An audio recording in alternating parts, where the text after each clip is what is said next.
Hi there, my name is Hannah and I am here with my colleague Gemma. We are both senior researchers at Youthscape. So we like data at the Centre for Research, and it's really useful to be aware of trends and patterns in young people's behaviours and in youth culture. But it's also really important to contextualise this data with real life stories and explore the nuances of what's really going on. So the first two parts of the Translating God project were about looking at those overall trends, seeing what kind of landscape we're doing youth ministry in today. But this third part that we've called Troubling Jesus is more about standing in that landscape with young people and looking a bit more closely at the nuances and context of their stories. For this Translating God research, we looked at the data to draw out trends and took these to young people to see how these landed with their lived experiences. From these discussions, we identified 6 key issues facing young people today. Those were pressure, judgment, anxiety, labelling, fear of the future, and persecution. We then asked youth workers to theologically reflect on what scriptures would communicate the good news of the gospel to these issues. And then we read these scriptures with 5 groups of 40 young people who weren't Christians, and we listened to how they responded. Some of the key findings from this research were that neither God nor Jesus was the main character for these young people. There was a lot of focus on self-actualization, on people doing things for themselves, as well as an awareness of power dynamics and the impact that has on people's interactions. So for the story of Jonah, they drew out themes of consent and parental tough love. How far is it okay for a parent to push you to do something because they think it's the best thing for you? And they likened that to their understanding of God. The woman at the well, Jesus was accused of mansplaining, of being arrogant, having a God complex, a kind of my water's better than your water attitude. And they were really concerned for the woman's safety and vulnerability in that encounter. The story of the paralyzed man for them was all about what you have within you to fix yourself. With Zacchaeus, they were concerned for Jesus's safety this time and had a genuine distrust of Zacchaeus's change. Was he going to follow through? And with the story of Peter and Jesus's relationship and Peter's calling, they really honed in on Jesus' humanity and the pain that he would have felt at Peter's betrayal, the cost of that friendship, and the reality of the pain that precedes reconciliation. And connecting this to the quiet revival, well, this research isn't anything about how many young people are coming to church or reading their Bibles. This is complementary, and it's about what it looks, feels, and sounds like when young people who have no inherited frame of reference for the Christian faith read scripture together. It's helping us understand what they might be reading into the Bible when they do come to our churches or youth groups. And the feedback we're getting since the launch of the research is that this is what youth workers are experiencing on the ground. And the research can help the wider church to understand what it means to read scripture with today's younger generations. So remembering this isn't about identifying where young people have got it wrong, but about talking about where we might have got it wrong. What do we not understand about God and culture that these young people can teach us? We want to value what they bring to the church, not push against it, to listen to what it teaches us about God, young people, and ourselves. So in this context, and in the context of discipling young people, it may be helpful for you to reflect on what are the benefits and challenges in using this approach to reading scripture with them.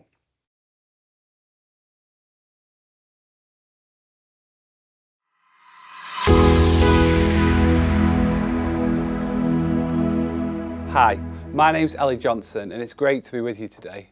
One thing I hear again and again from young people is this. They're a bit tired of being told by older generations how they should engage with the digital world. They don't want digital culture to be something that's done to them. They want to help shape it, influence it and be involved in it. And before we go any further, a quick reality check. Generalising about young people is a bit of a mug's game. Every teenager, every young adult and every person is an individual with their own story, personality and relationship with technology. As youth researcher Daniel Boyd puts it, we need to stop talking about teens as a monolithic group and start recognising the diversity of their experiences.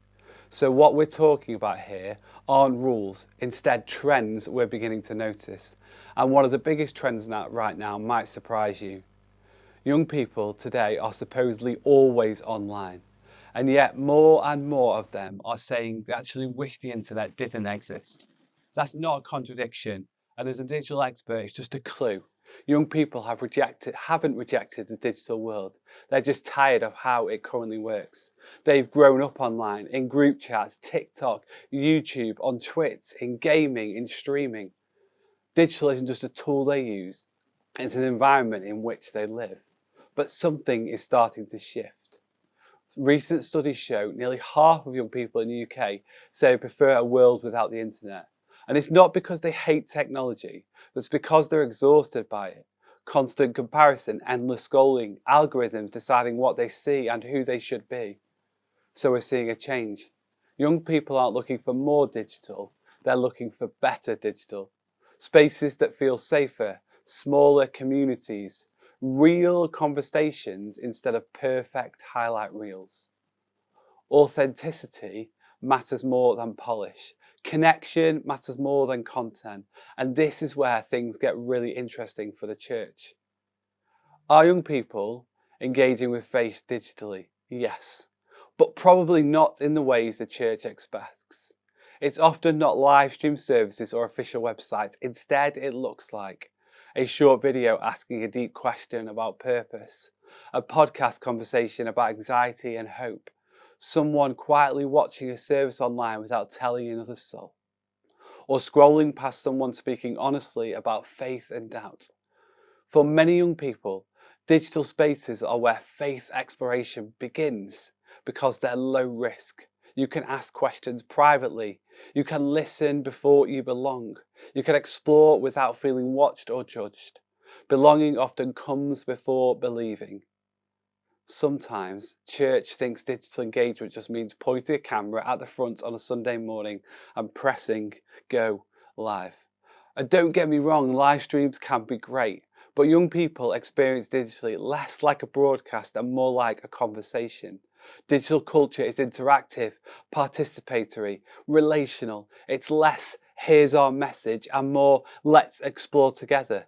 So, how could churches engage with young people digitally? Maybe it starts with 3 simple steps. First, move from broadcast to listening. Pay attention to the questions young people are already asking online. Identity, mental health, justice, meaning and belonging. Second, choose participation over perfection. Young people trust honesty more than highly polished content. Real people beat perfection and production every single time. And third, build digital spaces, not digital services. Spaces for conversation, prayer, questions, creativity. Places where young people can interact, not just watch. Because the question isn't whether young people are online, they are. The real question is whether the church shows up there in ways that feel human, honest and hopeful.